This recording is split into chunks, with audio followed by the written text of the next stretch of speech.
Hey there, wanderers of the strange and seekers of forgotten worlds. Tonight I want you to dim the lights, silence the noise of your day, and step with me into a story wrapped in dust, ink, and echoes. This isn't fiction, it's history, woven with myth, stitched with pain, and draped over the bones of a woman whose life was lived in half shadows. Not a queen, not a soldier, not a saint. Something else. Something quieter, but every bit as powerful. This is not your typical tale of triumph. There are no trumpets, no golden crowns. Only sandals worn thin from ritual, a voice trained to soothe without speaking, and a will so steely it wore pearls like armor. Before you get too comfortable, go ahead and tap that like button if you're into stories that pull you in and don't let go. And if you feel like it, subscribe. I don't ask often, but if this journey stays with you, I'd love to have you on the next one. Now tell me in the comments, where in the world are you watching from? What time is it? Who are you right now, and who might you become by the end of this video? All right, take a breath. Feel that hum in the air? That's history, and it's about to speak. You're born in Kashi, a city of calligraphy and whispers, known less for its size and more for the sound of its silence. Your family owns a paper stall by the canals, selling blank scrolls that will never hold your name. You are a daughter, the third, which means you're already too many for a family with too little. Your oldest sister was married off at 13. The second was sent to live with an uncle who teaches basket weaving, though no one mentions her name much anymore. You're offered a different fate, one that feels like a blessing if you ignore the strings. They call it the scriptorium, a dwelling, a domain, a machine for crafting elegance out of young girls. It's not a temple, though incense burns. It's not a school, though lessons are learned. It is, in all ways, its own kingdom. And today, your parents have decided that it will be yours, not forever. Just until your knees forget freedom, your spine learns submission, and your words can dance without offending. You're 9. You still collect stones shaped like animals and think shadows are living things. You don't understand contracts, but you understand the look in your father's eyes when he bows too long. You understand the weight in your mother's sigh. And you definitely understand when the woman in the green robe steps out of the scriptorium and says, without smiling, "Bring her inside." Her name is Mistress Kaylin. Her hair is the color of tarnished bronze, and she carries a fan that never opens. She doesn't ask if you're nervous. She doesn't ask your name. She studies your posture like an architect studies a crack in a wall. You try to smile. She doesn't. Your parents leave without a wave. You watch their backs shrink into the alley, and just like that, your life begins again under a roof where silence is currency. The inside of the scriptorium smells like sandalwood and forgotten promises. You're shown to a mat in the corner and told, "This is yours until you earn a better one." You sleep with your arms crossed to stay warm, your feet tucked under you to make room for others. You are now a notary, a beginner, a scribble on a blank page. Your duties include everything: sweeping ashes, rinsing brushes, mending slippers, and filling ink bowls without spilling. Every mistake is met not with anger, but with silence, which is worse. Silence here is a mirror, and you begin to hate your reflection. You're not taught. You're expected to absorb. If you're lucky, an older notary might show you how to mix the ink properly so it doesn't clot in the bowl. If you're very lucky, one of the senior women might ignore you a little less than usual. But most of your education comes from watching and being invisible. You learn that posture matters more than speech, that grace isn't born, it's drilled into bone, that your handwriting can be beautiful, but your steps must be flawless. Every morning begins before dawn. You wake to the sound of brushes clacking and water boiling. Your back is sore from yesterday's mistakes. Your legs numb from kneeling too long. You mop the bamboo floors in quiet sync with the others, each of you moving like ghosts beneath the footfalls of elegance. The scribes float above you, dressed in muted silks, their movements like wind across parchment. They don't speak loudly, they don't stumble, they never laugh. You wonder if they were ever notary like you. Of course they were, and that's supposed to give you hope. It doesn't.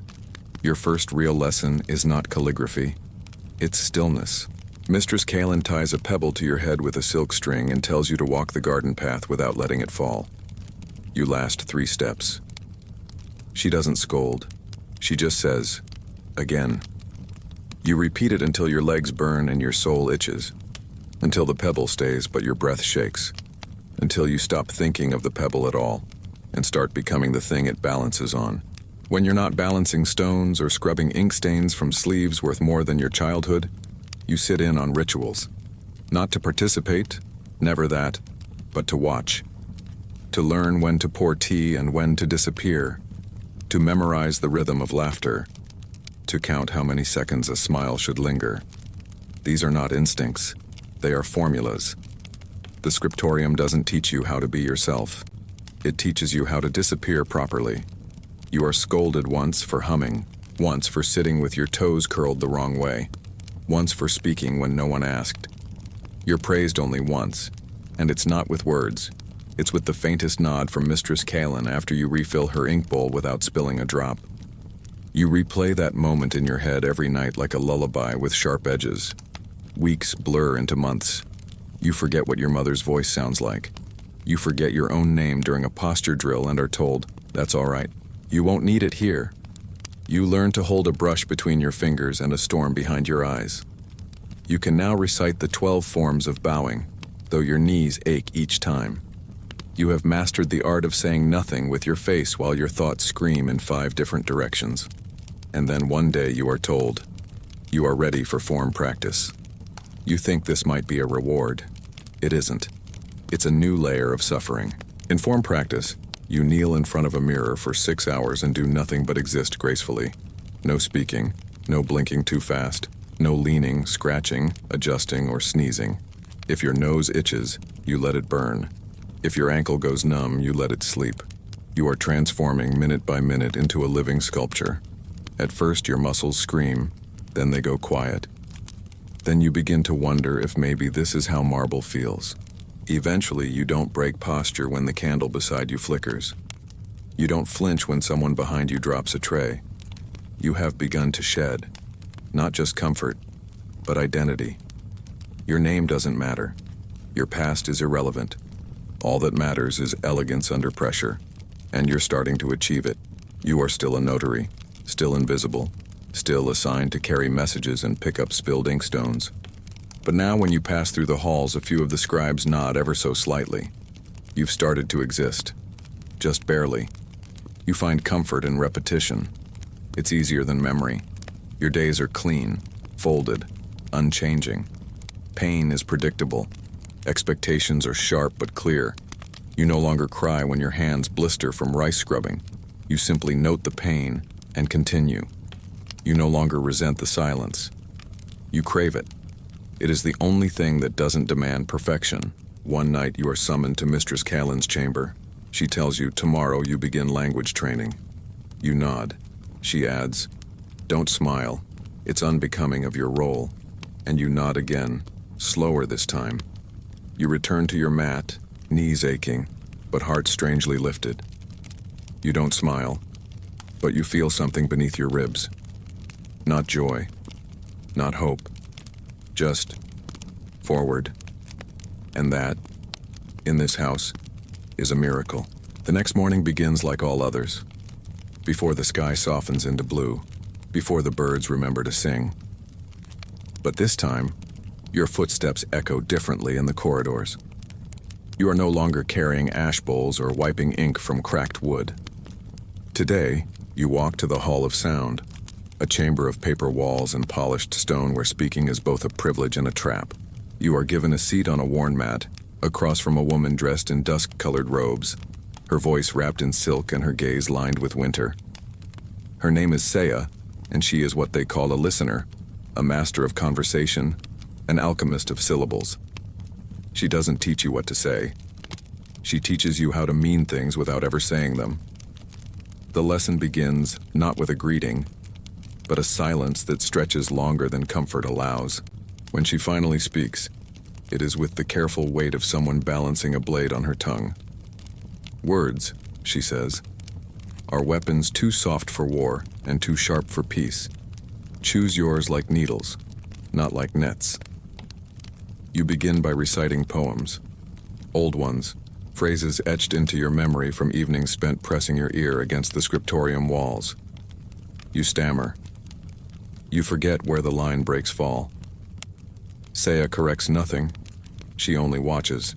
Then she speaks a single line and tells you to repeat it in 3 different emotions. You try joy, then sorrow, then serenity. She frowns. Try envy. You freeze. How do you make envy sound like air? But you try. Again and again. Your throat dries. Your tongue feels heavy. When you finally capture the bitter sweetness of envy in your voice, she gives you your first real lesson. Never raise your tone. Lower your listener. Each morning after that, you return to Saya. You do not call her teacher. That would imply she sees you as a student. She doesn't. To her, you are an instrument, one still badly out of tune. She teaches you how to say thank you in 40 different inflections, each one loaded with nuance. Grateful, resigned, apologetic, passive-aggressive, sarcastic, longing. The art is not in the word, but in the angle of the jaw, the position of the fingers, the pause between syllables. You begin to understand that speech here is a dance, and the wrong footfall can cost you more than embarrassment. Outside of lessons, your duties remain. You are still notary. You still kneel on woven mats until your knees hum. Still carry water in porcelain jugs too heavy for your hands. Still fold robes for women who do not thank you. But your ears are sharper now. You begin hearing conversations differently. You notice the way Scribe Elia says interesting when she's masking disgust. How Mistress Kaylin taps her fan once when displeased, twice when amused. You begin listening not just for words, but for the breaths between them. One evening, you're assigned to shadow a senior. Her name is Taryn, and she is thunder in silk. Not loud, never loud, but impossible to ignore. She glides instead of walks. Her voice has the precision of a scalpel. You follow her to a gathering in the upper halls, a gathering of 3 wealthy sponsoring historians, men who fund the preservation of rituals they do not fully understand. Taryn does not perform. She simply exists, with such gravity that everyone leans in. She compliments one on his calligraphy collection without sounding impressed. She asks another about his childhood in the northern provinces, not because she cares, but because she knows he wishes someone would. Every word she speaks leaves behind an invisible thread, and by the time tea is served, she has woven herself into the room's memory. You do not speak, not once. You are there to refill cups and lower your gaze. But you watch. You inhale her timing, the lift of her eyebrow, the softness of her insults, the way she uses silence not as pause but as punctuation. You realize that language here is not just a tool, it is a veil, a blade, a mirror. You return to your mat that night feeling like your mind has grown 10 years older. Days blur again. You are tested constantly. Saya throws riddles at you with no answers. She interrupts your recitations mid-word to see if you flinch. She makes you hold conversations with your eyes closed, relying only on tone. She once hands you a single phrase, "Are you comfortable?" and demands 20 distinct ways to say it, each with a different hidden intent. Seduction, sarcasm, threat, pity, affection. You fail most of them, and yet you begin to feel your voice sharpen. You begin to sculpt your tone like wet clay. When you aren't in training, you're expected to assist in echo sessions, performances where seniors recite ancient scripts to a rhythm of drum and string. These aren't just performances, they're memory rituals. And your job is to remain unseen while helping maintain the atmosphere, refilling incense bowls, adjusting hanging scrolls, replacing ruined quills mid-chant. These events are not for outsiders. They're for preservation. But they're also tests. If you drop a bowl, even by accident, you're removed from rotation for a month. That's how seriously they take ambiance. Your life becomes ritual wrapped in ritual. You now bow not just with your head, but with your breath. You walk with your arms positioned just slightly behind your hips, a stance they call the retreating curve. You no longer respond to insults with emotion. You respond with stillness, which in this world is the most powerful rebuttal of all. And slowly, imperceptibly, your identity begins to dissolve into the form you've been sculpted to become. You dream of ink that stains your skin instead of parchment. You stop flinching when called by number instead of name. You no longer ask questions, because questions imply entitlement. And that's not your role. You are not here to seek. You are here to reflect. Then unexpectedly, one morning you are called to Mistress Kalen's chamber again. You kneel. She looks at you for several minutes before speaking. You've begun listening. That is good. But now you must learn to be heard. You are told that in 3 days, you will begin echo training, a discipline reserved for those transitioning to apprentice status. You are warned. It will hurt. It will undo you again. But if you endure, you will no longer be notary. You will be Mira, an initiate worthy of paint and performance. You nod. You do not smile. You leave with your hands trembling, though you hide it well. And for the first time in over a year, you allow yourself one breath of something dangerously close to pride. The day you begin echo training is the day your body stops belonging to itself. You are awakened before sunrise by the sharp clack of polished wooden sandals outside your sleeping hall. No words, just a sound that slices the air. You rise, muscles heavy from repetition, and dress in the simple slate-colored robe they've assigned you. It no longer smells of you. It smells of ink and cold air. You walk the long hallway past paper lanterns still flickering from last night's rituals, and enter the resonance hall. A circular room with walls made of lacquered stone, and a ceiling that disappears into shadow. Everything here is designed to carry sound. Every step you take becomes a statement. Every breath becomes a choice. This is where you will learn to become not just a listener, but a conduit. A vessel for stories, poems, declarations, apologies, and songs that must live again through you. Your first trial is deceptively simple. A scroll is unrolled before you, and you are told to read the lines aloud. They are verses, ancient, worn phrases carved from the old tongue, but no one cares whether you understand them. What matters is your delivery, your cadence, your timing. Mistress Kalen listens, her eyes half-lidded, her hand resting on a small bronze bell. The first time you speak, she rings it, not in praise, in disapproval. "Too fast," she murmurs. You begin again. Another ring. "Too soft." Again. "Too hollow." Each mistake is noted not with insult, but with echo. The bell becomes your mirror, ringing louder than any critique. You continue until your throat grows tight, until the syllables blur together, until you are no longer reading. You are performing with every muscle, every breath. The days that follow are harder. You are taught how to control tone, not just with your mouth, but with your entire posture. Stand too rigid, and the words fall like stone. Sit too loosely, and the air robs your breath. You are corrected with gestures, with silence, with hours of repetition. Some lessons require you to speak while kneeling in freezing water. Others demand recitation while holding a stone between your teeth to keep your jaw still.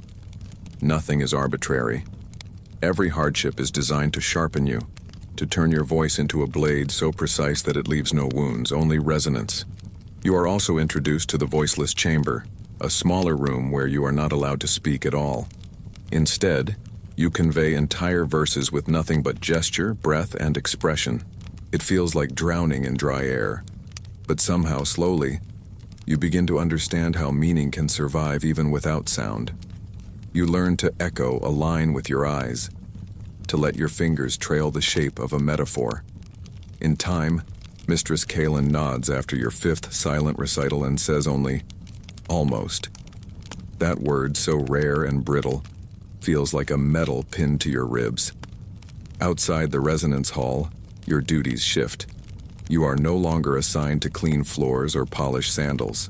Instead, you assist in rehearsals, holding scrolls for seniors or mimicking their verses like a shadow behind them. The first time you are asked to repeat a full stanza before an audience, 3 scribes, 1 elder guest, and Saya, you feel your lungs curl in on themselves, but your voice holds. You recite with a tremble, yes, but also with precision. When you finish, no one claps. This isn't that kind of place. But Saya tilts her head just slightly and says, "Better than last year's. Your nights changed too. Where once you fell asleep thinking of home or warm rice or laughter, you now dream of phrasing, of inflection, of the moment just before a syllable releases. You dream of rhythm and shadow. You wake with half-spoken lines on your tongue. You no longer miss your name. You miss the next line you haven't yet learned. The echo training intensifies. You are given layered tasks. Recite while blindfolded, while balancing books, while being asked unrelated questions by the older apprentices. It's never cruel, but it's exacting. It must be. Because the next step is public performance, and in the world outside these halls, mistakes are not met with bells. They are met with silence, and silence in front of a patron is a type of failure that leaves stains. You begin studying costume ritual, how the robe you wear changes your vocal tone, how the weight of a ceremonial sash alters your balance. You practice walking with deliberate speed while keeping your diaphragm steady. You rehearse speeches that aren't your words but must feel like your truths. Everything you say is borrowed, but it must never sound borrowed. That's the paradox. You must speak with a voice that isn't yours, as if it's the only voice that ever mattered. And then comes the mirror trial. You're brought to a room lined entirely in bronze-polished glass. No windows, no candles, just you and your reflection from every angle. Here you must recite your most difficult piece, one chosen not by you but by the house. It's a lament, long and complex, full of sorrow and quiet rage. You begin. Your reflection watches. You falter halfway through and see your own face twist. You hate it. You start again. On the third try, you don't break. You watch yourself cry but keep going. And when the final line is spoken, the room is quiet. You bow to your own face, and that's when you are told, you are ready. The ceremony isn't loud or grand. It's held just before dawn. Mistress Kaylin presents you with a single ink brush, red lacquered and wrapped in black silk. From this day forward, she says, you are Mira. You carry the house in your breath. You bow, not too fast, not too deep, just right. And when you rise, the world does not change, but you have. Your new title changes everything and nothing. You are now a Mira, no longer hidden in corners or dismissed as a shadow. You are dressed differently, spoken to differently, expected to breathe with a kind of grace that feels heavier than any robe. But beneath the paint, you are still the same girl who scrubbed ash bowls and recited verses with a trembling tongue. The difference is that now, you know how to hide her. Your first transformation is physical. 2 senior attendants arrive before dawn, guiding you to a small chamber with a floor of river stones and a ceiling painted in indigo clouds. They do not speak. They begin by brushing your skin with a soft powder made of crushed shells and rice. It is cold, thick, almost ceremonial. They coat your face, your neck, your shoulders. When they are done, your reflection no longer belongs to you. You are blank, a surface, a symbol. Color is added next, lines drawn with quiet precision. Red beneath the eyes, black along the lids.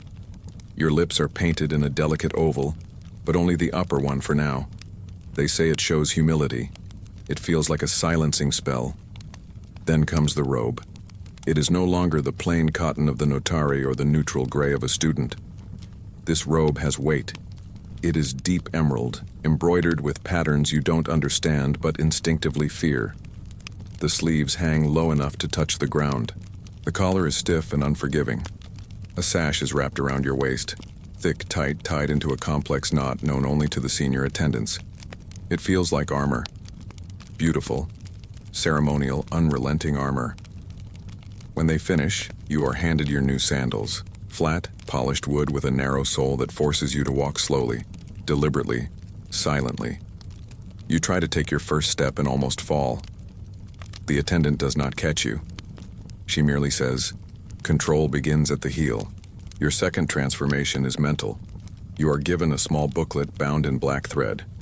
It is a list of phrases, responses, and questions, all ones you must memorize and deliver with perfect timing. You study them until your dreams speak in their patterns. What brings you peace? The sound of morning ink? Do you miss your home? I carry it in my silence. These lines are not answers. They are shields. You are told never to say more than necessary. Your role now is to suggest, not to reveal. You are art, not autobiography. Your first formal appearance is not a performance, but an observation. You are to attend an evening ritual hosted by the Scribes' Assembly, a gathering of men and women who sponsor the house and expect nothing less than poetry in every breath. You are not there to speak, only to pour tea. But every movement is judged. How you bow, how you walk, how your eyes rest on a guest's face without challenging them. You enter behind your senior guide, a woman named Kemi who moves like fog. You imitate her step for step, heartbeat for heartbeat. The room is warm, filled with laughter that never reaches the chest, only the mouth. The guests speak of philosophy, of old trade routes, of poetry collections lost to fire. Kemi listens more than she talks. When she speaks, it's as if time leans in. You observe how she redirects a guest's intrusive question with a compliment, how she lets her silence build tension and then releases it with a gentle laugh. You are given your tray of tea, and you move slowly, not with fear, but with the awareness that every inch of your presence is part of the illusion. You kneel, you pour, you bow, and you do not spill. No one claps, no one praises. But you notice Mistress Kaelin watching from the shadows, and she does not look away. The next day, your training intensifies. Now you are expected to speak in controlled environments, practice salons with senior guests, guided dialogues that test your grace under conversational pressure. You're taught to match tone, to recognize subtext, to laugh in 3 distinct degrees of politeness. You're told never to contradict a guest directly. Instead, you ask, "How interesting. Have others seen it that way?" Or, "That's a rare thought. I wonder what inspired it." These are not evasions. These are weapons. You learn how to make a man question himself while thinking he's been complimented. Emotion is never shown outright. If you are insulted, you smile softer.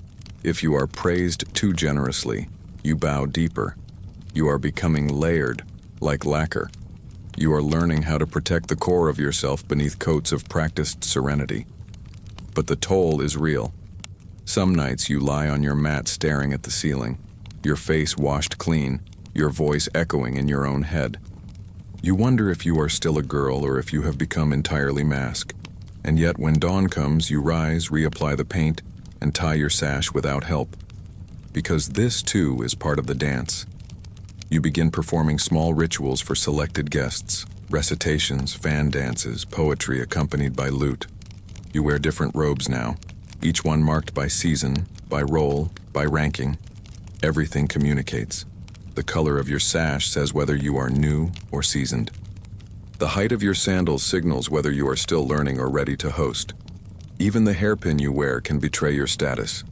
And guests notice. They always notice. The first time a guest bows to you before you bow to them, you feel something shift. Not power, not equality, but recognition. And that is enough. But with visibility comes risk. The attention of the wrong guest can feel like sunlight on paper, bright, warming, but ultimately damaging. You are taught how to deflect without offense, how to suggest boundaries without drawing lines. Perhaps another time, you say. This moment belongs to poetry, not to longing. These are your shields, and you sharpen them daily. Still, there are moments of joy. A shared laugh with Kemi after a guest falls asleep mid-story. A stolen plum during rehearsal. A rare compliment from Mistress Kaelin. Your voice did not waver. These are the breadcrumbs that lead you forward. They keep you going through the aching feet, the tight sashes, the endless rehearsals. Because deep down you understand. You are not performing for the guests. You are performing for the tradition, for the memory of those who came before you. And slowly, you are beginning to deserve it. The day your name is written into the house ledger as a full echo is not marked by celebration, but by silence. The kind of silence that fills every hallway and sticks to the ribs. the kind that feels heavier than applause. You are summoned before dawn to the central pavilion, where the floor is swept clean of dust, the walls hung with silk drapes in the house's 3 colors: obsidian, smoke, and rosewood. Mistress Callan sits at the head of the room, a scroll resting across her lap, a brush suspended above it like a judgment. You kneel, the layers of your robe folding perfectly beneath you, not because you adjusted them, but because now you know how to sit without disturbing the world around you. This is what they've trained you for. Not just stillness, but consequence-free presence. She does not ask if you are ready. That question has long passed. She dips the brush into the ink, draws a single character on the scroll, and says, "Today, you no longer borrow your voice. Today, it becomes yours." The ceremony that follows is short but exact. You recite an invocation memorized from your first year as notary. You walk the perimeter of the room, touching each of the hanging drapes with your right hand, always palm up, never flat. You light incense with a single strike of flint. No matches allowed as tradition dictates. Your robe is changed from emerald to crimson with black sleeves, symbolizing your passage from apprentice to full echo. This robe is heavier, tighter, stitched with symbols whose meanings only the house elders fully understand. Some say they are protective. Others say they are warnings. You do not ask. You wear them. And now, you perform. The piece is chosen by the house, not by you. It's called The Folded Path, a composition over 2 centuries old, written by a former echo whose name is only spoken in ritual. It tells the story of a traveler who loses her identity at every gate she passes until, at the final gate, she chooses silence over truth and is rewarded with clarity. You've rehearsed it for weeks, but now, in this moment, it feels new, raw, like your lungs are rediscovering air. You speak slowly, deliberately, your tone sculpted by years of training, your posture fluid, and your gestures refined to a language beyond words. You are not performing the story. You are the story. And for a few brief minutes, no one breathes but you. When it ends, there is no applause, there never is. Mistress Callan closes the scroll with both hands, bows slightly, and says, "You may now represent the house." And that is all. But it is enough. You rise, slower than necessary, letting the silence stretch just a moment longer. You do not smile. Not here. Not yet. After the ceremony, the robe is folded and placed in your chamber. You are not allowed to wear it again until your first solo event. Until then, you return to your duties, but now they have changed. You are assigned your own guest rotations, your own scripts to study, your own ceremonial routes through the house. Your new role is both performance and preservation. You are a bearer of memory now, responsible not just for appearances but for echoes, the repetition of history and sound, gesture and presence. Each event you attend is part of a larger symphony, and your job is to ensure that your voice does not disrupt the harmony. Your first solo ritual is modest. 3 guests: a retired scholar, a diplomat's wife, and a collector of ancient ceramics who wears his loneliness like a second coat. You are nervous, but only beneath the skin. On the surface, you are flawless. You welcome them with a bow calibrated to the degree of their social standing. You pour the tea without splashing, your hands steady, your sleeves positioned precisely behind your wrists. You recite 2 verses of The Reed and the River, a piece known for its subtle melancholy and winding metaphors. When the scholar asks a question that dances too close to politics, you deflect with a line about willow trees in drought. When the collector attempts a compliment with too much heat behind it, you thank him softly and steer the conversation toward temple architecture. By the end of the evening, they all leave with the sense that they've been in the presence of something sacred, but none of them can name what it was. That is the goal. That is success. In the days that follow, more invitations come. You attend dinners, gatherings, quiet performances where every word is a brushstroke. You are now known outside the house, though only by your ceremonial name, Saren, which means voice folded in silk. It is not your real name. That one has faded like fog. Saren is who you are now, who you must protect. And with this recognition comes a new pressure: presence. You are expected to exist with the precision of a myth. Any falter, an ill-timed glance, a clumsy gesture, a slip in tone is noted. Not always aloud, but in the narrowing of an elder's eyes, in the clipped bow of a senior guest. You live now in the space between perfection and performance.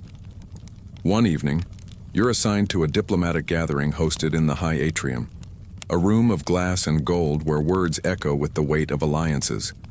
You are instructed to entertain a pair of merchants from the southern coast, men who deal in rare inks and expensive silence. You greet them with a poem about fog-laden harbors. They respond with questions about house customs. You do not answer directly. You respond with imagery, with anecdotes, with metaphors so layered they forget what they were asking. This is the true art of the echo, to turn truth into mist and make it feel like light. Later that night, as you remove the red paint from your lips and fold your sleeves away, you catch your reflection in the still water of the basin, and for a moment, you do not recognize the woman staring back. Not because she is strange, but because she is constructed. Every movement, every breath, every blink shaped by years of ritual. You wonder what would happen if she ever dropped the act completely, if she ever said what she actually felt. But you don't let the thought linger. You finish the cleansing, you extinguish the lamp, and you sleep the way trained performers sleep, with your back straight and your dreams folded into precision. The further you move into your role, the more invisible you become in the most paradoxical way, seen by all, known by none. Guests bow, yes. Patrons compliment your grace, your diction, your calm. But their eyes pass through you like candlelight through gauze. They see the illusion, and the illusion has value. You begin to notice the split inside you widening. The version of you who exists in ritual and silk feels carved from marble. She stands straight, speaks in verse, holds her tea like it's an extension of breath. But the other you, the one who still remembers sleeping on thin mats and crying silently into rice steam, she waits in silence. You don't resent her, but she no longer fits into this narrative. With rank comes responsibility, and with responsibility comes expectation, both spoken and implied.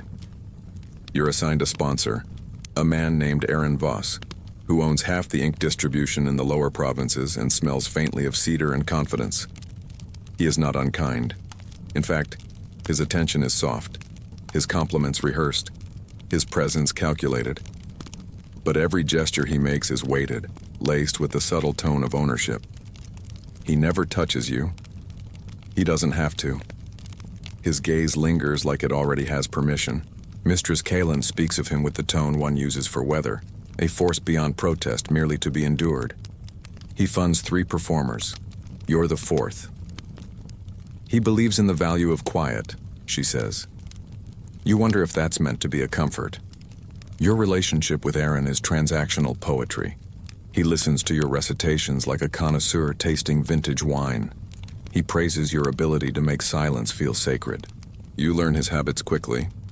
He prefers haiku over free verse, tea without sweetness, and conversation that makes him feel smarter than he is. You accommodate all of it, not because you want to, but because you've learned that bending is safer than breaking. When he makes subtle suggestions, wear the silver hairpin next time, speak softer when the moon is out, you nod. You add them to the mental scroll of requests that carve out your identity one syllable at a time. Other echoes have sponsors too. Some better, some worse. You hear whispers in the bathhouse, stories told behind folded fans. One lost her sponsor after laughing too loudly. Another was retired early for speaking plainly at a private dinner. You learn not just what is allowed, but what is tolerated. There is a difference, and that difference is where your survival lives. You walk that line daily, your steps as practiced as your speech. But it is not all weight and watchfulness. There are moments that feel almost real.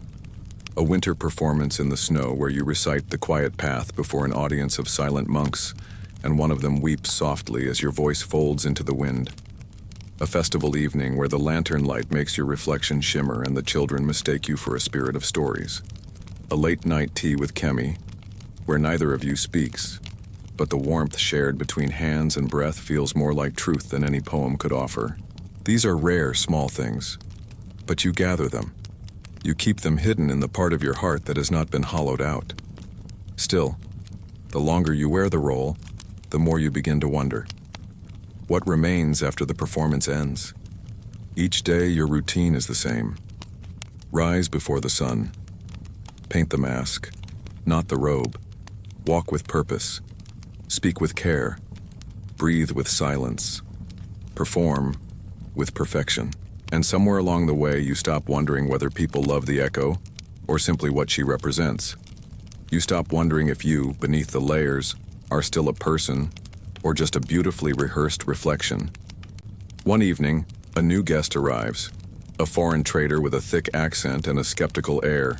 He questions everything: the rituals, the house's purpose, the meaning of your verses.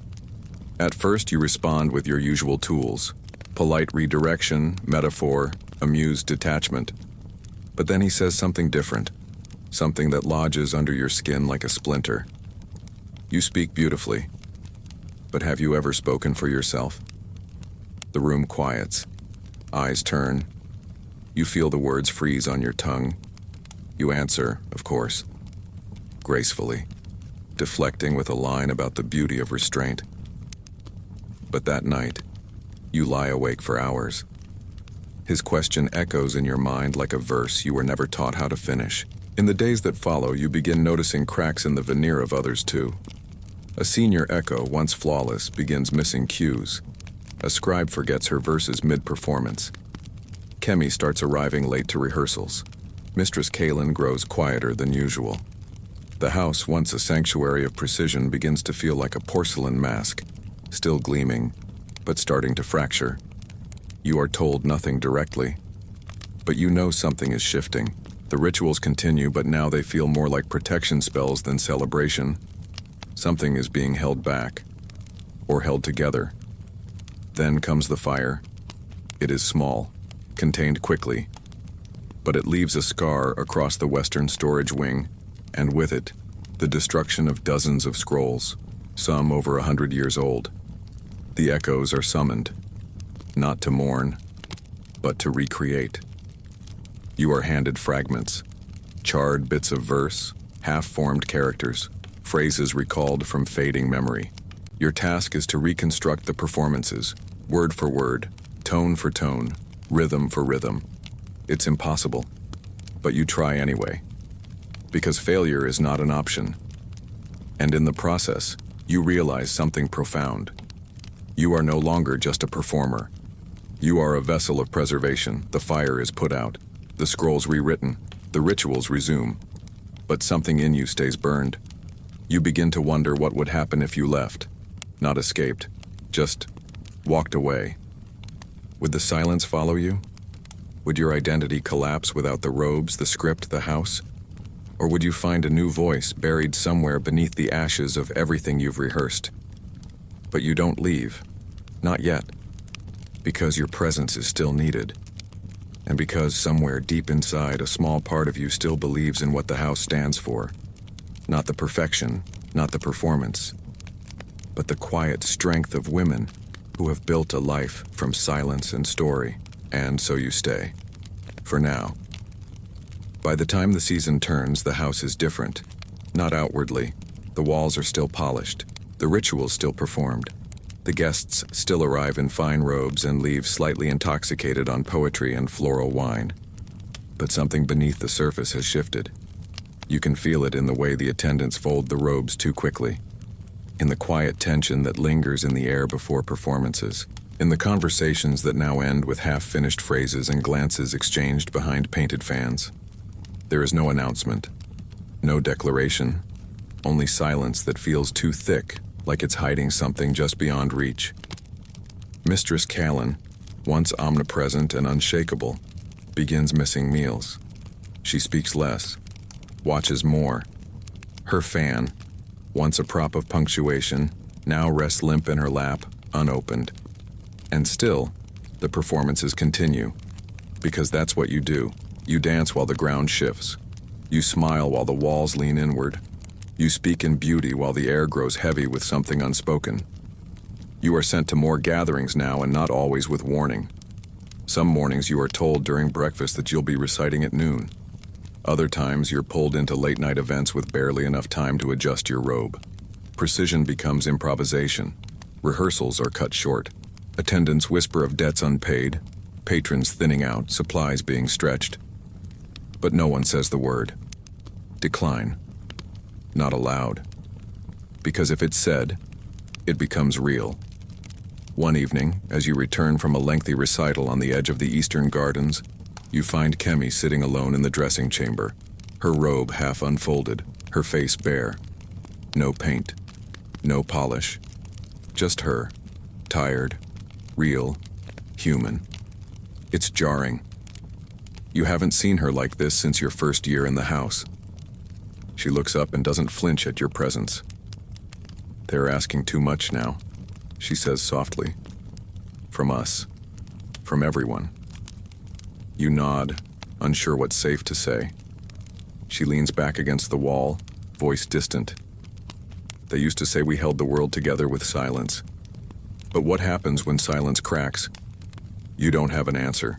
That night you don't sleep. Instead, you sit by the courtyard lantern and trace the cracks in your own thoughts. You begin writing, not for practice, not for performance, but for yourself. Scraps of thoughts on folded parchment. A line about forgetting your own laugh. A verse about the loneliness of being watched but never known. A single sentence. What remains of me when the echo ends? You hide the papers beneath your mat. You can't risk them being found. But they become your tether, your rebellion. Weeks later, the house receives news. A patron family that once held 3 sponsorships has withdrawn all support. No reason is given, but everyone knows what it means. 2 echoes are quietly dismissed. 1 retires early. 1 is reassigned to teaching. An honor, they say, but you see her tears in the washroom that night. And just like that, the house becomes smaller, quieter, tighter. You remain. Not because you've earned it, but because you've learned to blend into whatever the moment demands. You've become unshakable, not because you're strong, but because you've forgotten how to tremble in public. You've become the kind of performer that doesn't just say the words, they are the words, molded to fit whatever truth needs hiding. One afternoon, Aaron Voss arrives without notice. His presence, once rare and ceremonial, now feels almost invasive. He walks the halls with casual ownership, commenting on the furniture, on the performances, on the lack of ambition among the newer echoes. You serve him tea, the porcelain warm against your fingers, your hands steady. He compliments your consistency. You never crack, he says. You've become quite the artifact. You nod, smile, bow. But inside, something recoils. You are not an artifact. You are not a relic to be observed, but you say nothing, because saying something might make it real. Later, he offers a gift, an expensive comb carved from ivory, a gesture, a symbol, an unspoken question. You accept it as tradition requires and then place it in a drawer you never open again. There's a new echo now, young, eager, and full of fire. Her name is Liren, and she reminds you of someone you can no longer clearly remember. She asks questions you stopped asking years ago. Why don't we write our own pieces? Why must we paint our lips differently during harvest rituals? What if someone doesn't want a sponsor? The seniors ignore her, but you listen, because you recognize that energy, that hunger. You try to protect her in quiet ways, reminding her when not to speak, guiding her with your eyes during rituals. But you know it won't be enough. This place is not built for questioners. It is built for those who become the answer, or disappear trying. One day, during a routine midday gathering, Liren falters. A verse is forgotten, a line repeated. The room tightens. Guests glance at one another. Kaylin doesn't scold her. She merely bows her head and says, "You'll observe the next 6 rotations in silence." Liren's eyes well up, but she nods. She does not speak. And in that moment, you realize her fire is still there. but it's learning to hide. You begin to see the house not as a home, but as a stage that has forgotten it was built on lives.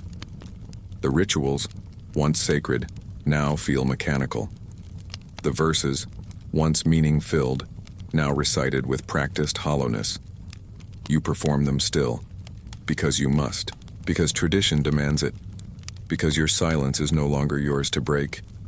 But at night, you return to your hidden pages, your thoughts, your words, not rehearsed, not approved, just real. And you write one more line: even a mask needs to breathe. As autumn folds itself around the walls of the house like an old cloak, you begin to notice time differently. Not in days or weeks or even seasonal rituals, but in the way your hands move, in how instinctively you tie your robe, how you no longer hesitate before a performance, how your voice finds the perfect pitch without thinking. You are no longer trying to be an echo.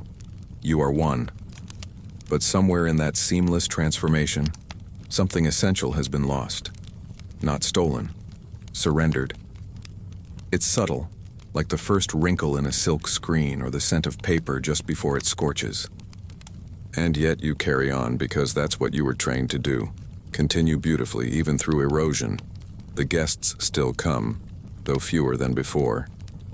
The great names of the past now send heirs instead of elders. The ones who understood the old forms have mostly passed on or withdrawn into their estates, replaced by merchants who speak louder, drink faster, and mistake ceremony for spectacle. You do what is expected. You adapt. You tailor your delivery to their tempo, soften your metaphors, lengthen your pauses so their minds can catch up to your subtext. But each evening leaves you emptier, not broken, just filed down. One afternoon, you're summoned to a meeting, not a performance, not a rehearsal, but a closed conversation with the senior echoes and Mistress Kaelin. The room is darker than usual, windows shuttered, incense left unlit. Kaelin speaks plainly, which is rare and unsettling. The house is at a turning point, she says. Support is thinning. We may need to allow external performances, private exhibitions, perhaps even outside the city walls. The room tenses. You feel it ripple. Performing outside the house is almost taboo, like burning part of a scroll to save the rest. One echo protests softly, but Callan cuts her off. We preserve nothing by vanishing. That night, you perform for a foreign dignitary. He's seated alone, accompanied by a translator who hardly speaks. You're told to make an impression, not by impressing, but by representing. The irony isn't lost on you. You choose a performance rarely used. The unseen thread, a quiet tale about a woman who follows a sound no one else can hear, even as it leads her away from everything she's ever known. You choose it because you know he won't understand the words, but maybe he'll feel the echo of it. Maybe he'll sense the truth you're not allowed to say. When it ends, he says nothing, just nods and leaves. The translator lingers behind, bows deeply and says, "He felt something. That was enough." Afterwards, Kaelin approaches you. Her voice is softer than usual, and for once tinged with something almost human. You still carry the form, even when the form no longer carries you. It's not praise, not criticism, just truth, and it stays with you longer than any applause ever did. In the weeks that follow, the external performances begin. Quietly at first.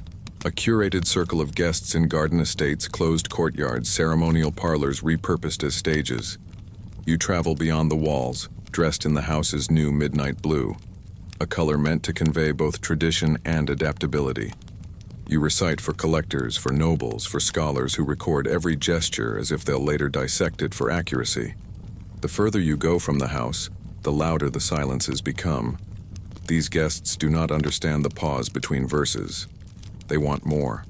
They want stories explained. They want the mystery unwrapped. And so, piece by piece, the house teaches you how to give just enough without unraveling. You begin rehearsing not just poetry in motion, but questions. What if they ask about your life? What if they misunderstand a ritual? What if they insult the form? You're given answers, layers of softness wrapped around careful deflection. Our ways are shaped by time. Meaning isn't always direct. Mystery is part of beauty. You become a mirror of patience. You nod when they assume. You smile when they speculate. You bow when they compare you to performers who dance with different purposes. Inside, a part of you folds further inward. Then comes the invitation that changes everything. A former patron, now retired and living deep in the hills, requests a solo performance. Just you, just one night. No attendants, no sashes, no ceremonial processions. Mistress Kaylin hesitates. You're warned it may be a test, or a trap, but she allows it. You're ready to be seen without the veil, she says. Let them witness the strength behind the form. You travel alone, wrapped in a simpler robe, no makeup, no ornaments. You arrive at the estate, a house built of pine and glass, humming with quiet age. The patron, a woman now far older than her years, greets you not with a bow, but with a smile. I remembered your voice, she says. I wanted to hear it again before I forget my own. That night, you perform not in formality but in honesty. You choose a piece never performed beyond the house walls, a lament written by one of the first echoes, passed down in secret. It's unrefined, rough in places, but real. It speaks of fatigue, of beauty carried like weight, of love given in glances and lost in silence. When it ends, there is no reaction, only a long, gentle stillness. The patron takes your hand and says, "That was you. Not the house. Just you." You don't cry, but you think of your hidden pages, of your own verses still waiting to breathe. And for the first time in years, you feel the pull of your voice beneath the roll. You return to the house changed, not visibly, but inwardly, sharpened. The others notice. Kemi asks what happened. You don't explain. You just offer her a copy of the piece you performed, folded carefully. No name signed. She holds it like something sacred. You both understand what it means. A truth finally spoken. In the days that follow your return from the hill estate, something inside you begins to unfold. Not dramatically, not with rebellion, but like a scroll unrolling itself slowly in the dark. You carry on as always, adjusting robes, reciting verses, pausing in all the right silences.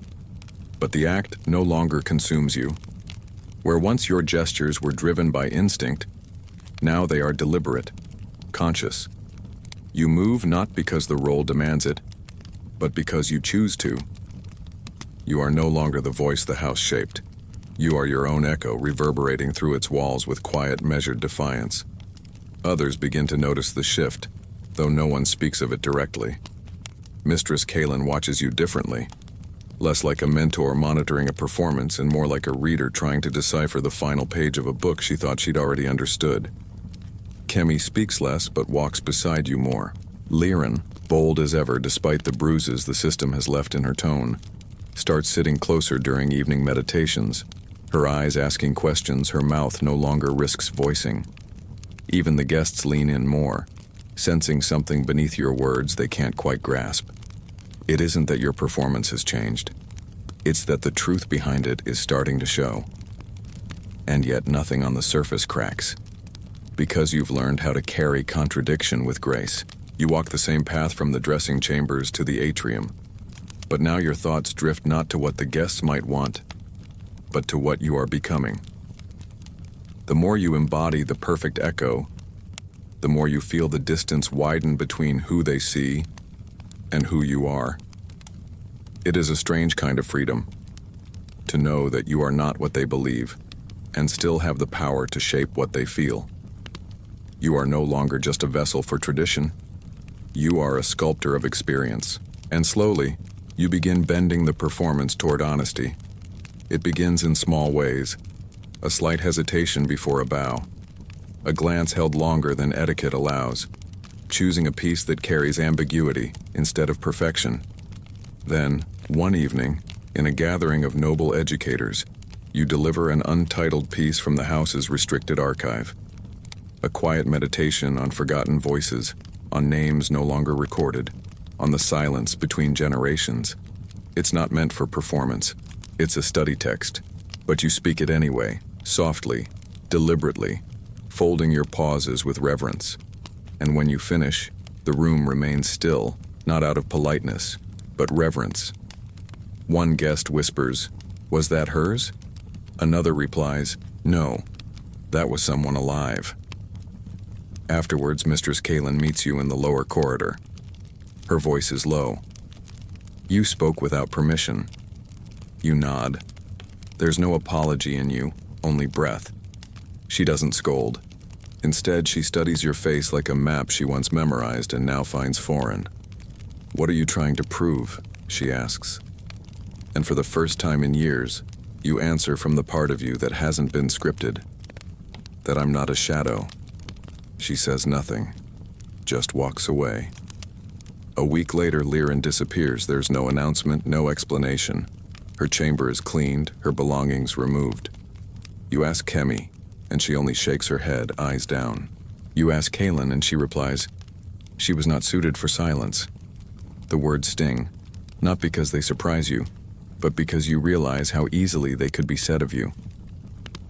That night, you find one of Liren's calligraphy brushes in the back corner of the rehearsal hall. You slip it into your robe and carry it with you as a talisman, a whisper of someone who refused to fold. Then the invitation arrives, not from the house, from you. You write it in secret, addressed to former patrons, distant scholars, one or two quiet allies who always seemed to understand more than they said. You call it An Evening Without Paint. No titles, no sashes, no set list. A performance not bound by form, but by presence. You sign it with your birth name. Not Seren, not Echo. Just the name you haven't heard aloud since your childhood. It feels dangerous. It also feels right. The night of the performance, only a handful arrive. Not many, but enough. The room is dim. No incense, no drapes, no ceremonial music. You stand in plain robes, your face bare, your voice untouched by tradition. You speak from memory, not the house's memory, but yours. You share the verses you wrote in secret, the lines you folded beneath your mat, the poems that never fit into ritual but always lived beneath your skin. You do not perform, you reclaim. The air is different by the time you finish. Not applause, not silence, something else. Something sacred. As the guests leave, most bow. One simply touches your shoulder and says, "Thank you for returning." You don't ask from where. You know what she means. Later that evening, Kaelin visits your chamber.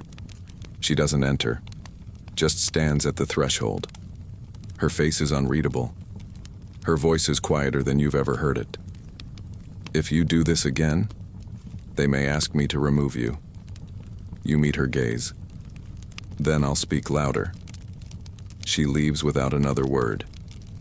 But she doesn't close the door behind her. That night, for the first time in years, you sleep without your robes folded at your side. You leave the window open. You listen to the city breathing beyond the walls. And in that sound, you find yourself. Not the echo, not the mask, not the silence. Just you, still whole, still here. Time does not stop after your unsanctioned recital. It doesn't collapse the house, or free the echoes, or rewrite the rules. It continues, slow and deliberate, like ink drying on cold paper. The halls remain polished. The sandals still clack along stone floors. The verses still drift into the evening air with that same elegant cadence. And yet, something is undeniably different. You feel it not in words, but in looks, in pauses, in how Callan lingers at the edge of rooms she once avoided, in how Kemi begins writing again, in how one of the younger echoes starts leaving verses folded in the corners of the garden. A silent exchange of unapproved thought passed between those who no longer wish to be only reflection. The house has not changed its face, but behind the lacquered walls it has begun to breathe differently. You are still expected to perform, and so you do. With grace, with form, with control. But you allow your truth to leak through the lines like water through cracked porcelain. You don't rewrite the rituals, you repurpose them. You begin selecting older verses, forgotten pieces, words written by echoes who lived before the silence hardened into dogma. In their fragments, you find yourself, and in reciting them, you resurrect them. The guests don't always notice, but the other echoes do. They start requesting specific pieces. They begin slipping new work beneath your door. They begin asking, not just listening, and asking is always the first step toward becoming real again. One night, Kemi approaches you with a folded letter. It's unsigned, but the script is unmistakable. Liren, she's alive. She's joined a traveling art troupe across the eastern provinces, teaching performance to girls with no house and no rules. You gave me language, the letter says, not to serve, but to decide. You hold the paper to your chest and cry for the first time in years, not because she's gone, but because she survived. The house never directly addresses your changes. They don't punish, they don't praise, but they adapt, slowly, subtly. They begin offering new roles, not just echo, but guide, not just performer, but creator. You are no longer an outlier. You are a precedent. You teach quietly. You share poems off script. You allow mistakes during practice and let them be part of the sound. The silence is still sacred, but now it holds room for growth, not just obedience. Kaylin speaks to you less frequently, but one evening, after a rare solo performance in the courtyard, she leaves something beside your basin, a small comb made of blackwood, carved with the crest of the house, but unpainted. No name, no message, just that. You understand. It's not approval, it's acknowledgement. And that is more powerful than permission ever was. Seasons pass, the house endures, but it no longer feels untouchable. The walls remain, but now they listen. You begin mentoring new students, not by silencing them, but by asking them what they feel before teaching them what to recite. You let them write, you let them stumble, you let them speak. One by one they rise, not as perfect echoes, but as living voices with the tools to shape beauty on their own terms. Eventually your title becomes less relevant. Some still call you Echo. Others call you by your chosen name. A few call you by your birth name. And it doesn't matter anymore, because you are all of them. You are the notary who scrubbed floors in silence. You are the Mara who learned to make her voice beautiful. You are the echo who carried centuries of ritual like a crown made of air. And now, you are the one who transformed performance into purpose. The final performance of your house cycle approaches. It's a tradition. Every few decades, the longest-serving echo delivers a farewell recital before stepping back from formal duties. It's not retirement, it's re-entry, a return to the world as something other than symbol. You are asked to choose your piece, you don't hesitate, you write it yourself. It is not perfect. It breaks rhythm. It wanders in places. It uses words never spoken inside the house walls. But it is yours, and when you recite it before the gathered guests, the scribes, the patrons, the new students watching with wide eyes, the world tilts slightly. They don't hear the performance. They hear the lifetime folded into the sound. You finish. You bow. And for once the silence after is not reverent or shocked or polite, it is full. It is complete. And then they rise. Not all at once. Not with force, but with recognition. One by one, heads bow not just to the echo, but to the woman who dared to wear her voice openly. You return to your chamber. You untie your robe. You leave your paint untouched. You take a breath, not shaped by tradition. And for the first time since your first day in the house, you walk barefoot across the hall and step outside. Not as a performance, not as an echo, but as yourself. And now, my friend, if you've stayed with me through this entire journey, if you listened, if you felt, if something in these words echoed inside your own silence, I invite you to take just one more step. Subscribe to this channel if these kinds of stories move you. Not because it helps an algorithm, but because it helps us build a space for voices that don't always get heard. A space where art and meaning still matter. Tell me in the comments, what part of this story stayed with you? Have you ever lived inside a role so tightly that you almost forgot who you were beneath it? Have you ever broken that silence And what did you find on the other side? And if you have a story, your own echo, your own version of the house, share it. This isn't just a performance, it's a conversation, and I'd be honored to hear your voice. Until the next story, stay strange, stay kind, and remember, silence can be sacred, but it should never be a prison.